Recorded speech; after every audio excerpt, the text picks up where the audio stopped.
আসসালামু আলাইকুম সবাইকে, কেমন আছেন সবাই? Welcome back to our channel Saima's kitchen. Saima's কিচেনের আজকের রেসিপিতে থাকছে চিকেন সসেজ। তো চলুন আমরা রেসিপিটা দেখে আসি। প্রথমে আমি 250 গ্রাম মতো চিকেন নিয়ে নিয়েছি। এখানে 50 গ্রামের মতো চামড়া আছে, মুরগির চামড়া। আমি প্রথম মুরগির চামড়া দিয়ে দিয়েছি, 3 টুকরা বরফ দিয়ে দিয়েছি এর মধ্যে। এবার এটা সুন্দরভাবে ব্লেন্ড করে নিয়েছি। এবার আমি যে 250 গ্রাম চিকেন আছে সেটা দিয়ে দিয়েছি। এর মধ্যে গোলমরিচ করে দিয়েছি, চিলি ফ্লেক্স, পরিমাণ মতো লবণ, 1 চামচ আটা, 1 চামচ কর্নফ্লাওয়ার এবং 1 চামচ মিলে আদা রসুন পেস্ট। এবার এটাকে সুন্দরভাবে ব্লেন্ডারে মিক্স করে নিয়েছি। এবার এটাকে পাত্রে ঢেলে 1 চামচ সয়া সস, 1 চামচ গুঁড়া দুধ দিয়ে এটাকে সুন্দরভাবে মাখিয়ে নিব। এবার আমি এদিকে একটা পেপার কেটে তার উপরে আমি তেল মাখিয়ে নিয়েছি। এবার এর মধ্যে যেই ডোটা রেখেছিলাম সেই ডোটা দিয়ে এটাকে সুন্দরভাবে রোল করে নেব। ঠিক চকলেটের মতো এটাকে রোল করতে হবে।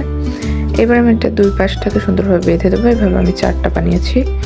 এবার প্রথমে আমি পানিটাকে গরম করে নিয়েছি। যখন পানিটা উতলে উঠবে তখন এর মধ্যে আমি 4টাকে ছেড়ে দিচ্ছি। এবার আপনারা খড়ি ধরে 10 থেকে 15 মিনিট এটাকে জাল করবেন, এর বেশি করতে যাবেন না। এবার এটাকে নামিয়ে সাথে সাথে ঠান্ডা পানিতে দিতে হবে। এই ঠান্ডা পানিতে দিয়ে দিয়েছি এগুলোকে।